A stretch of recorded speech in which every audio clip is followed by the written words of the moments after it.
juste appeler Simona pour les annonces et Priscille aussi.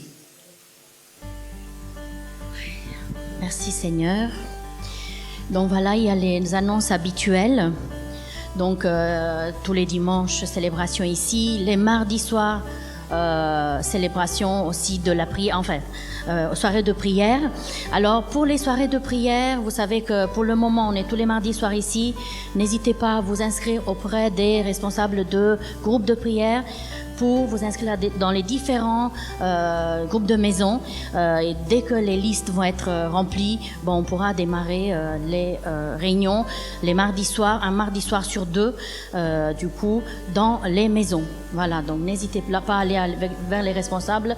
Vous avez eu dans la semaine la liste que Maria a envoyée, donc n'hésitez pas à la regarder, demandez-la si vous ne la retrouvez pas, et puis inscrivez-vous, n'hésitez pas à vous inscrire. Voilà. Donc, bien sûr, les informations générales, je les passe. Et ensuite, on a donc pour cet après-midi, déjà on va commencer par cet après-midi, le groupe de femmes se réunit ici à 15h. Merci Seigneur. D'ailleurs, je bénis le Seigneur pour les chants de ce matin parce que c'est un aperçu aussi de ce que le Seigneur a mis aussi sur notre cœur cet après-midi. Et je pense que Hervé aussi a été dans la même lignée aussi pour les chants. Donc, je vous invite, les dames, à choisir la bonne part pour cet après-midi. Voilà, donc on vous attend ici à 15h. Soyez présentes. Dimanche prochain, il y aura donc Priscille l'a prévu, donc viens Priscille.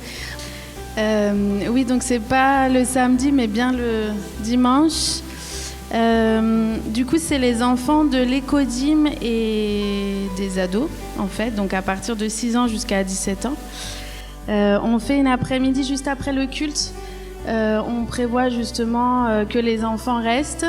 Du coup, on prévoit un pique-nique. Alors, si les parents peuvent prévoir le pique-nique le matin et après, nous, les animateurs, on s'occupe de manger ensemble dans la salle à côté. Et après avoir mangé, du coup, il y a des activités qui seront mises en place, des jeux, un petit temps aussi d'échange et de goûter après, donc à 16h. Voilà, le goûter sera fait par nous-mêmes. Voilà, il sera Anne qui va normalement prévoir le goûter. Donc voilà, il faudrait s'inscrire par contre. C'est vrai que voilà, plus on est, mieux c'est. Si on est peu, du coup, on pourra pas forcément faire toutes les activités, mais voilà, n'hésitez pas à vous inscrire dès maintenant. Donc soit à la fin du culte, vous venez me voir pour dire oui, mon enfant il sera là, ou lundi. Voilà, dernier délai lundi, comme ça on peut s'organiser en fait. Voilà, si vous avez des questions, pareil, vous venez me voir. Voilà, donc vous avez ici 2 week-ends. Donc le premier à la fin de ce mois, dont je laisserai Marianne parler tout à l'heure, et aussi le suivant, Date avec Dieu.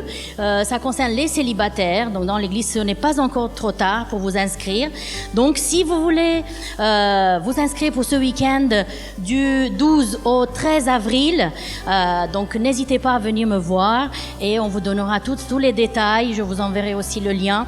Donc si vous êtes célibataire, que vous voulez rencontrer aussi Dieu avec d'autres célibataires, n'hésitez pas à vous inscrire à ce week-end. Alors, on a dit célibataires, mais aussi les célibatants, hein. Ceux qui se sentent vraiment prêts, hein. C'est aussi pour les célibatants et les célibatantes. Amen. Alors, le week-end, il y a un week-end qui s'appelle Week-end Connexion, qui se tiendra du 28 au 2 mars. Je pense que voilà, ce week-end-là, c'est un temps pour le ressourcement des responsables de communautés d'église. Donc ce week-end-là, on ne sera pas là, Paul et moi, avec nos épouses. Donc si vous ne voyez pas, ne pensez pas qu'il y a eu l'enlèvement. Hein? Il n'y a pas d'enlèvement. On sera là. Voilà, l'église est entre les mains du Seigneur, Franck est là, tout le monde est là, donc voilà, il n'y a pas de problème.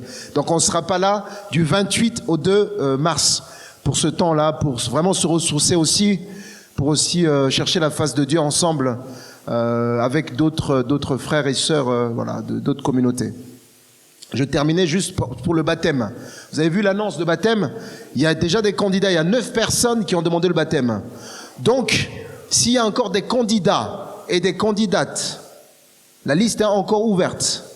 Donc voilà, venez me voir à la fin du culte pour qu'on puisse en parler. Et puis, comme ça, on pourra organiser rapidement un temps d'entretien pour démarrer. Parce que les beaux temps arrivent pour vous baptiser dans la rivière. Voilà. Voilà.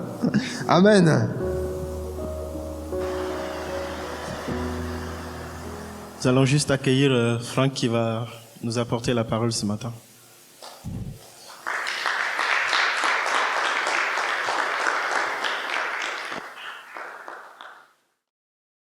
Merci. Ta parole dit, si le sel perd de sa saveur, avec quoi le salera-t-on? Et vraiment, ce sel, Seigneur, nous le trouvons dans la gloire de ta présence, Seigneur.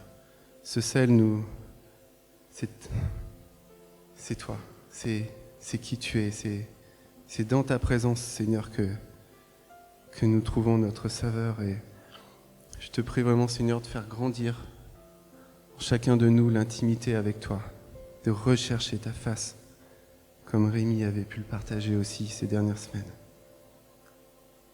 Je te remets ce moment, Seigneur, que ce ne soit pas, encore une fois, comme je le dis souvent, juste une connaissance, mais une connaissance de qui tu es. Amen. Christ, le fondement, le chant, wow. Merci Seigneur, c'était ma réponse.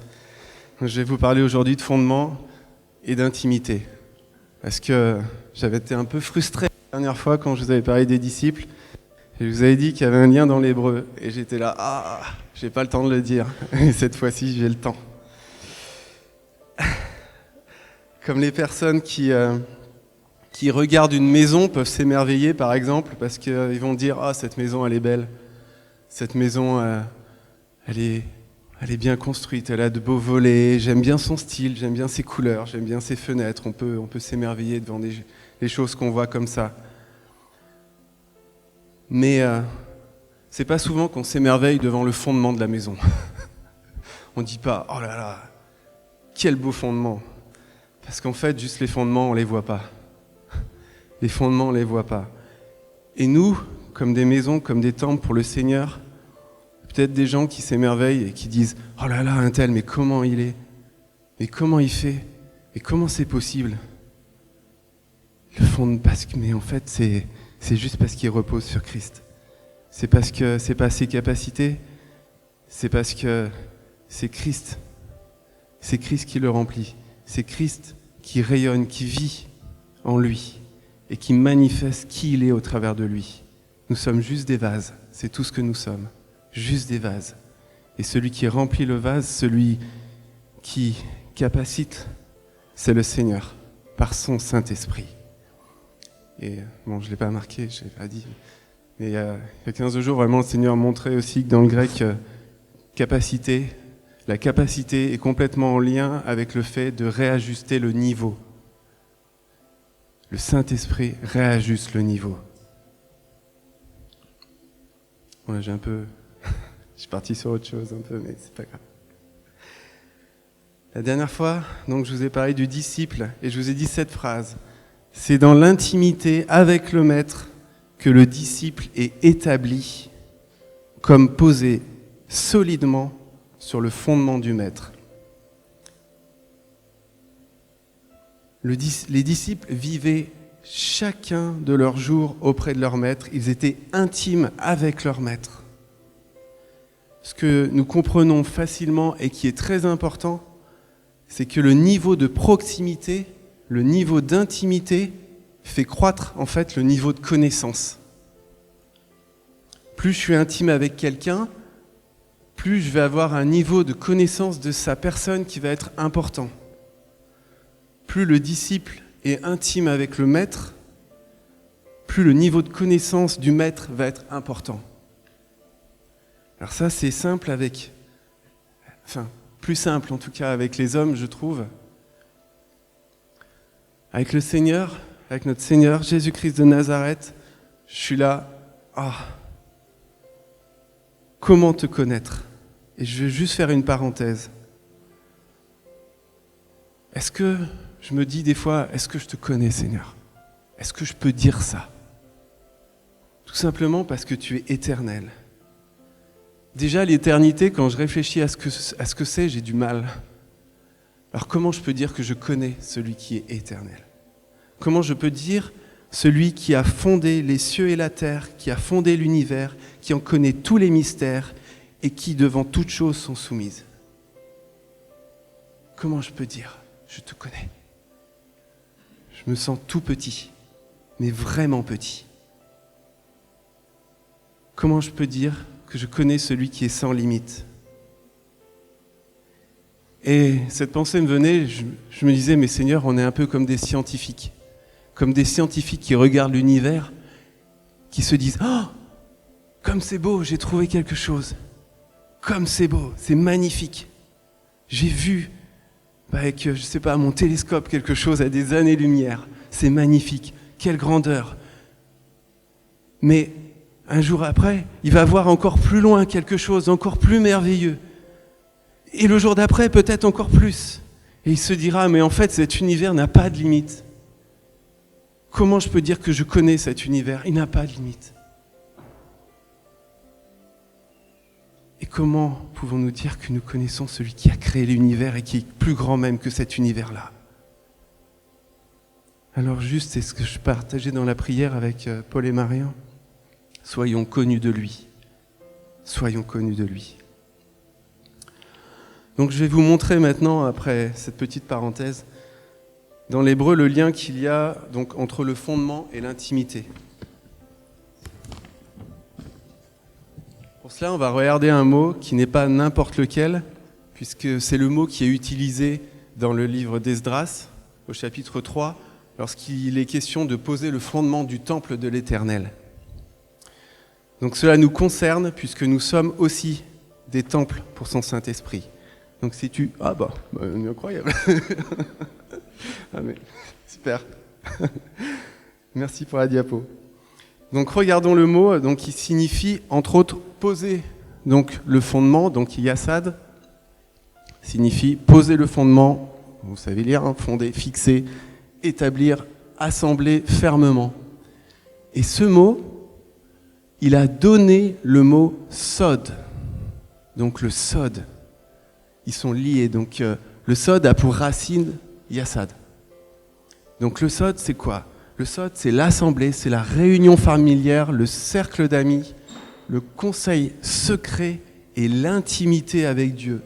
Donc on voit bien que l'intimité avec Dieu, mais aussi ce que nous vivons dans le corps de Christ, est complètement lié au fait de poser un fondement, d'assembler fermement et d'établir. C'est juste magnifique.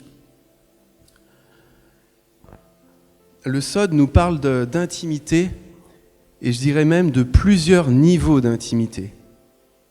Il y a l'assemblée, il y a la réunion familière, il y a les amis, il y a le conseil secret, et il y a aussi l'intimité avec Dieu.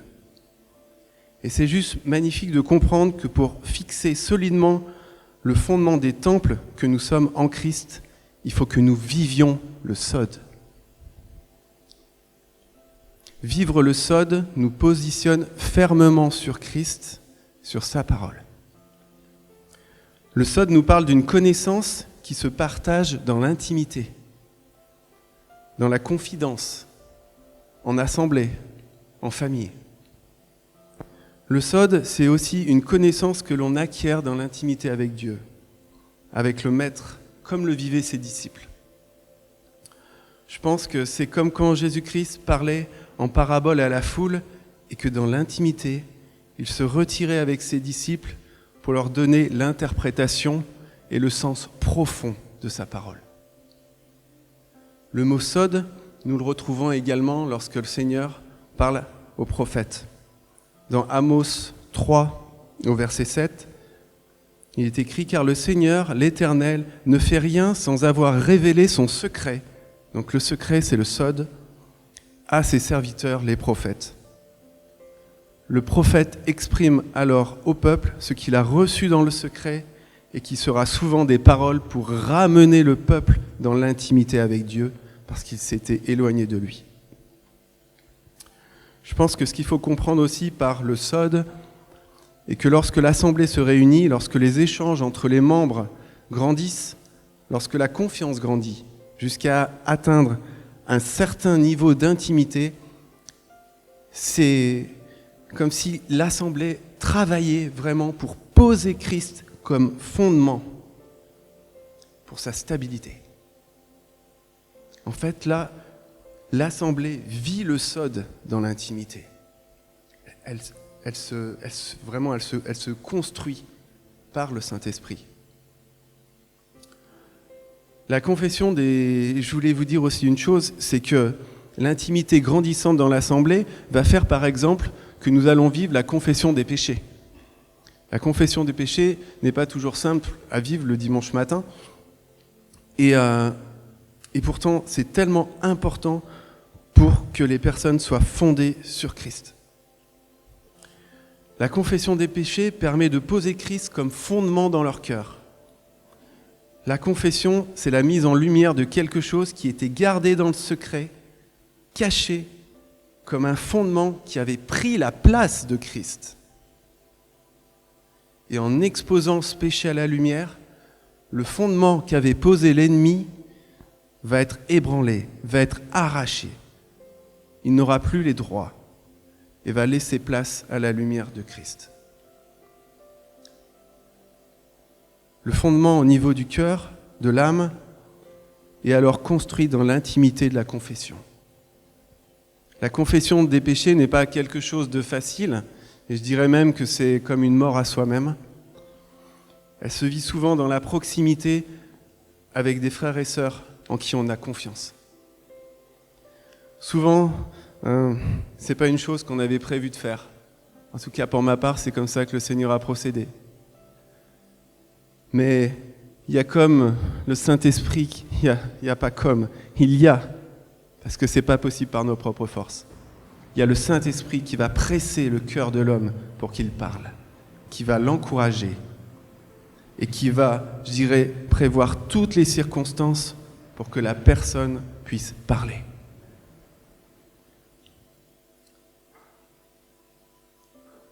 La personne va pouvoir parler, les frères vont pouvoir prier et la personne va peut-être pouvoir être guérie. Des personnes peuvent être liées à la maladie à cause du péché. Que le Saint-Esprit vraiment nous donne le discernement de savoir ce qu'il faut faire.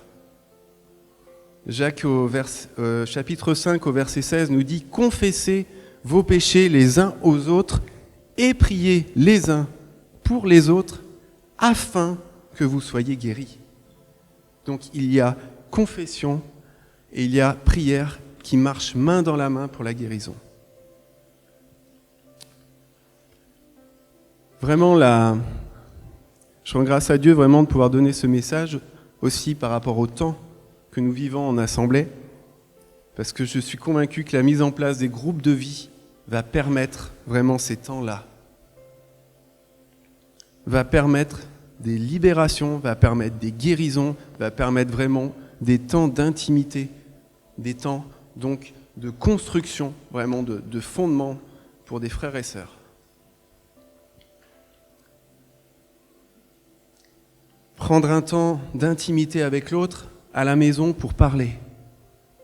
Avoir du temps, peut-être qu'il y a des soirées qui vont durer tard dans la nuit. Mais prendre du temps pour écouter, ça va permettre de faire le lien entre les personnes. Ça va permettre vraiment qu'on se connaisse.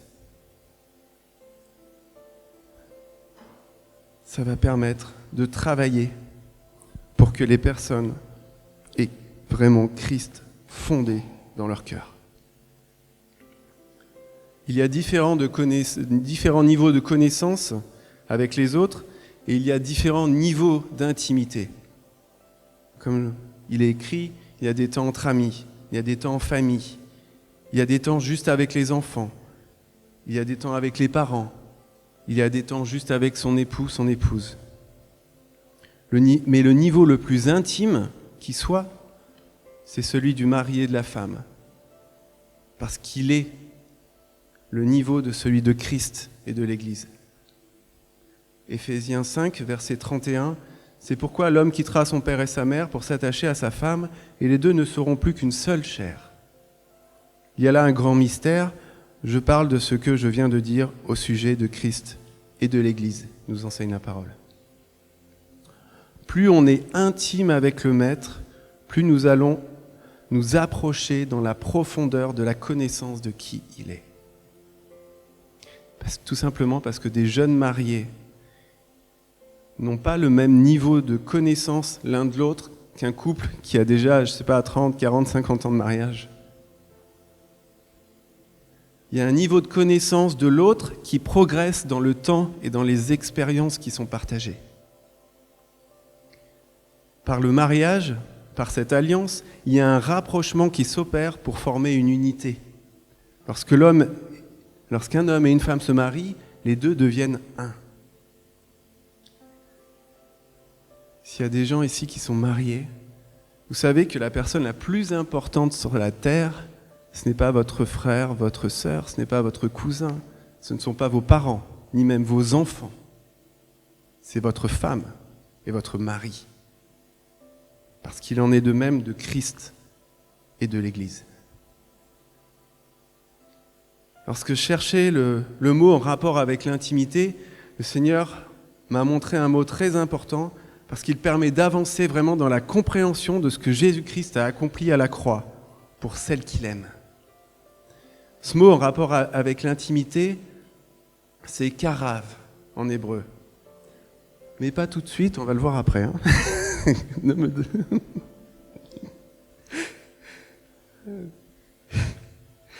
On voit facilement donc en rapport avec l'intimité.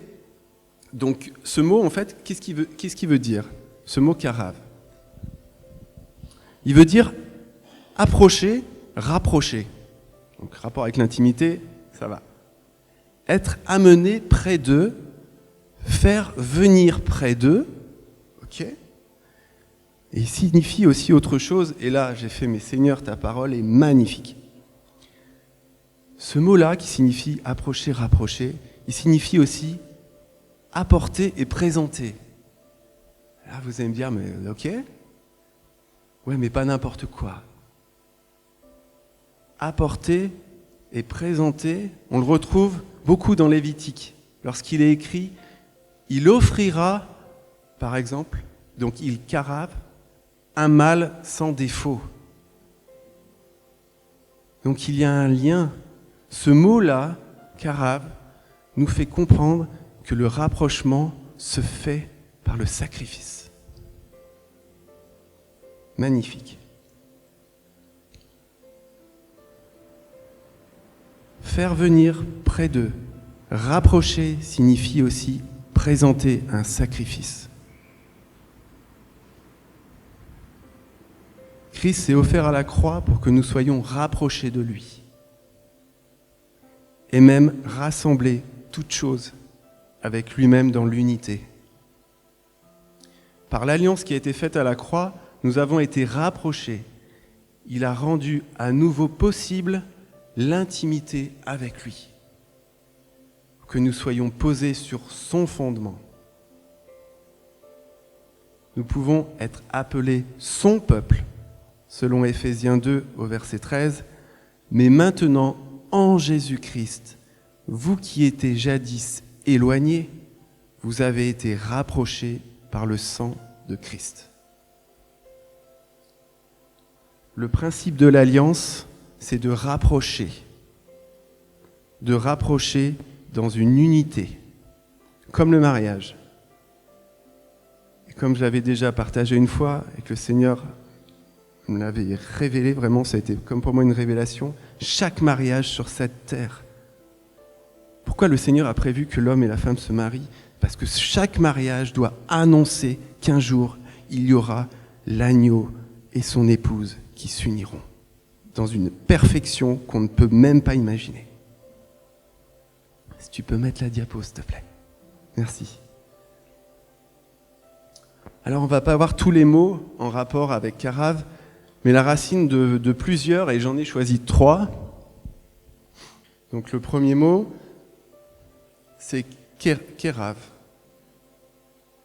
Donc ce premier mot, on comprend tout de suite la croix parce qu'il signifie une chose, c'est le combat. Il signifie la guerre. Il signifie un rapprochement, Kerav, mais c'est le rapprochement de l'ennemi lorsqu'il vient. Il y a un deuxième mot, c'est korban. Donc korban, c'est offrir une victime, donc offrir aussi un sacrifice. Et le troisième mot, c'est kérev. Et kérev signifie au milieu, dans la partie interne, c'est-à-dire vraiment au niveau de l'âme. Donc vous voyez vraiment le lien. Karav, je vous ai dit approcher, donc il nous parle de l'intimité. Rapprocher, donc de quelqu'un, mais aussi d'un lieu. Et ce mot, donc, signifie aussi approcher, présenter un sacrifice. Donc nous comprenons vraiment que voilà, à la croix, le Seigneur a vécu le combat par amour pour nous. Il s'est offert en sacrifice pour que nous soyons unis avec lui. Et ça va peut-être vous choquer, mais c'est ce que je vois maintenant en une même âme. Le Seigneur nous veut dans une unité d'âme avec lui.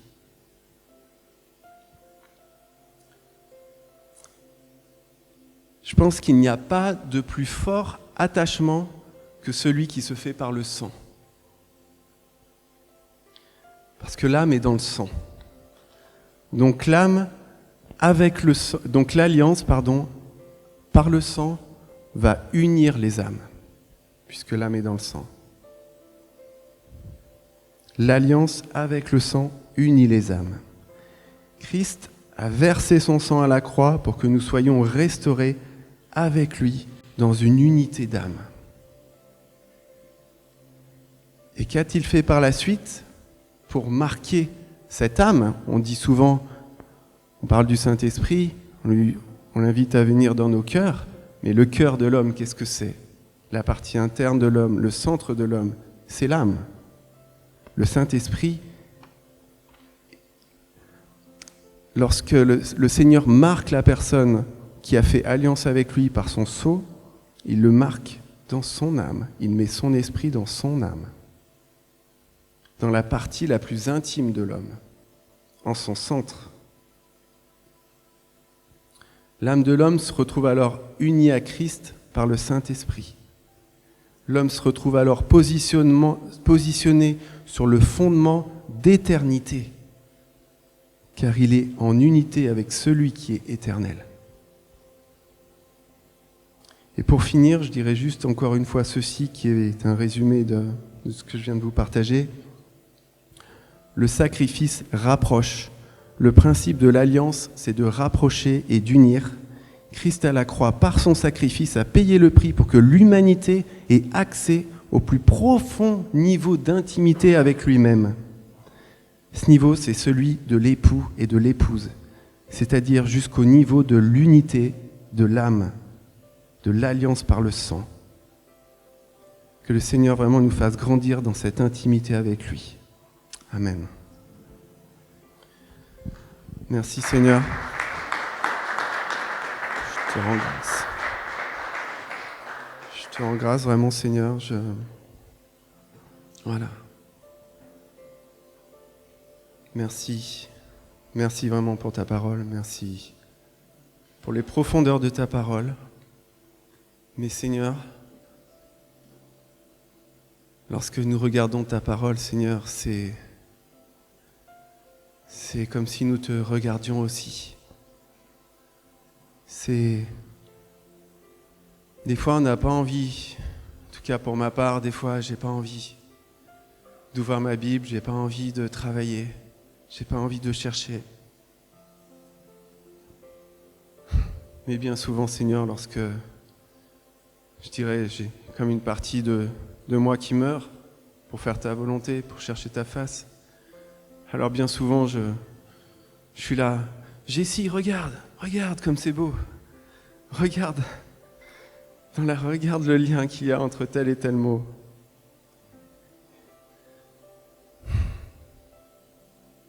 Et je suis renouvelé.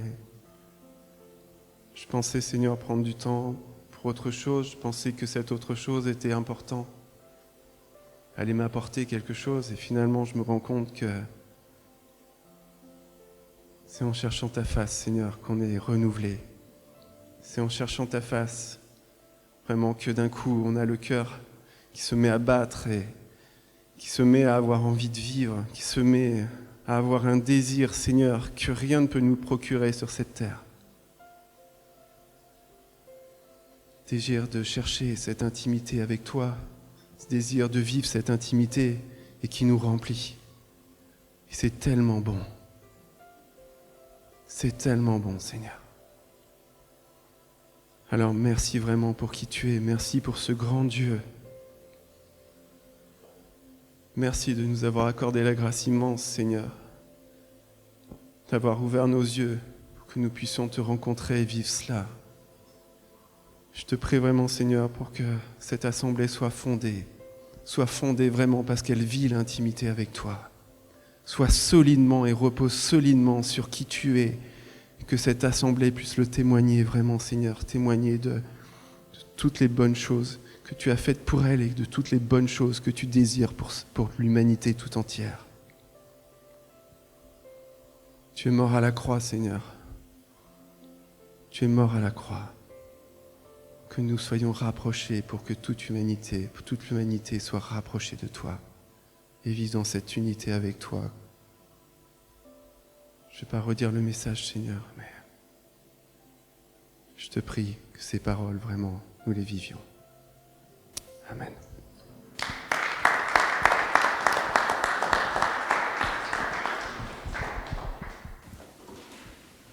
S'il n'y a pas d'autres annonces, on va juste tous se lever et reprendre le chant Christ est ma fondation.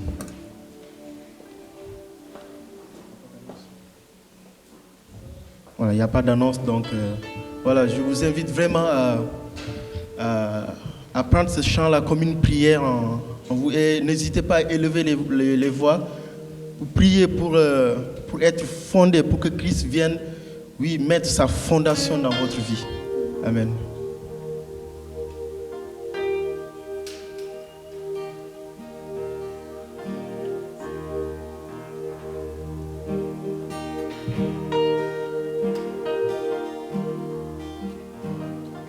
Christ est ma seule fondation, le rocher de ma vie, quand tout autour de moi est détruit. En lui est mon appui, car j'ai mis ma foi en Jésus. Il ne m'abandonne pas, sa parole est solide et sûre. Il ne me laissera jamais.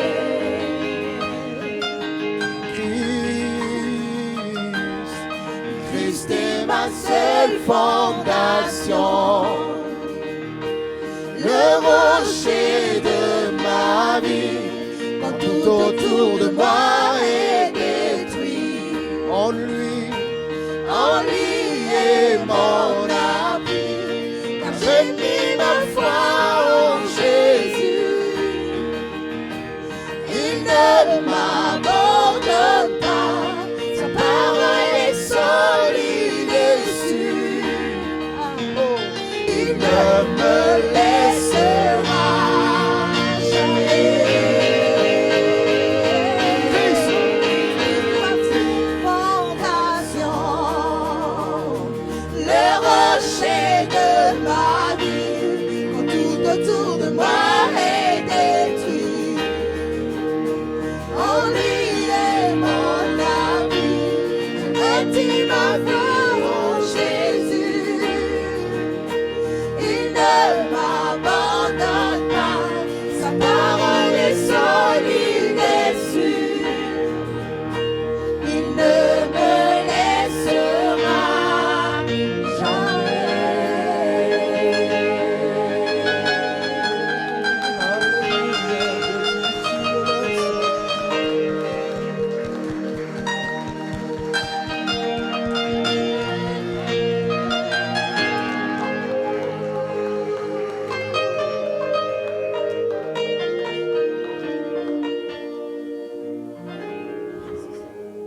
peut-être de terminer ce culte, j'aimerais qu'on prie pour la jeunesse à l'église. Je pense que l'église est aujourd'hui bénie par cette dynamique de la jeunesse. On a tous reçu ce matin des petits versets. Ce n'est pas des versets comme ça, tirés au hasard. Je pense qu'ils ont préparé, ils ont prié. Ils ont pris du temps pour prier. Si vous êtes honnête, comme moi j'ai tiré un verset qui est une réponse à la prière. Hier, j'ai prié le soir et le Seigneur m'a apporté cette réponse clairement, sans ambiguïté. Et donc, je pense que c'est aussi important qu'on puisse prier pour cette jeunesse-là. Parce que cette jeunesse-là, elle est comme une flèche dans l'arc que Dieu tire dans le monde. Mais Dieu commence à tirer déjà chez nous. Et vraiment prions pour que le Seigneur le garde dans cette dynamique-là, pour que ces jeunes continuent à être une bénédiction pour l'Église, pour la ville de Roanne, pour notre département et pourquoi pas pour le monde. Amen. Est-ce qu'on peut prier pour ça? Vous pouvez venir là, les jeunes, venez là. On va prier pour vous. Et on va finir le culte là-dessus. Venez là. Tous ceux qui se sentent jeunes, hein. Tu peux aussi, hein. Moi, suis où? Tu joues au piano pendant que l'onction coule. On va vraiment prier. On va prier pour vous. Pour que le Seigneur continue à faire des choses dans vos vies. Parce que nous sommes au bénéfice de cela aujourd'hui. Nous voyons les fruits. Si on peut vraiment tous lever la main. Pas vous, hein. Les jeunes, vous ne priez pas. Vous recevez la prière, nous on prie pour vous. Chacun peut vraiment lever la main. J'ai le micro, mais vous pouvez prier.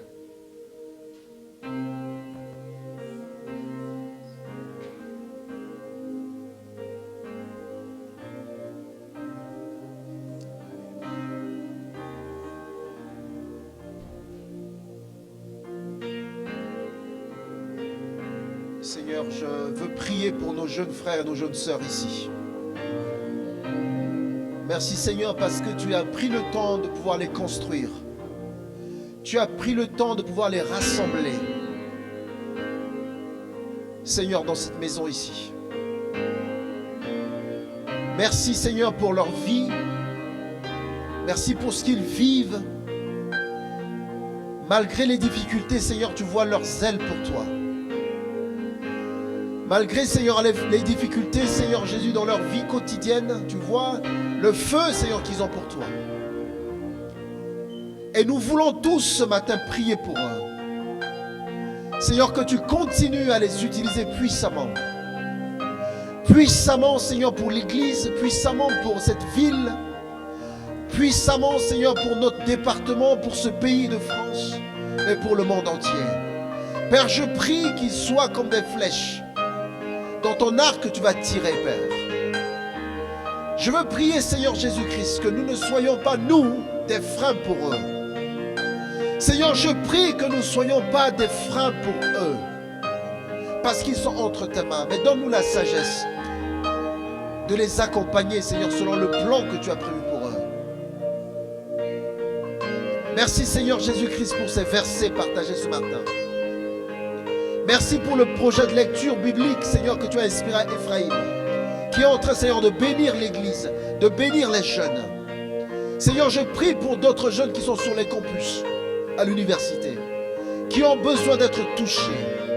Père, je prie que tu utilises chacun ici, comme, Seigneur, cette flèche que tu vas tirer, Seigneur, sur les campus, que tu vas tirer, Seigneur, dans les hôpitaux, là où les stages se font, que tu vas tirer dans les lieux du travail.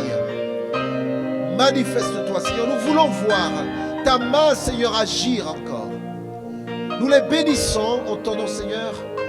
Nous glorifions ton nom pour ton plan sur chacune de leurs vies. Et nous voulons les placer au-dessus de toutes les difficultés.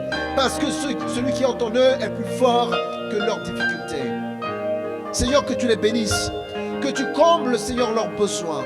Que tu répondes, Seigneur, leurs besoins sociaux, à leurs besoins matériels, à leurs besoins financiers, à leurs besoins, Seigneur, intellectuels, mais à leurs besoins spirituels.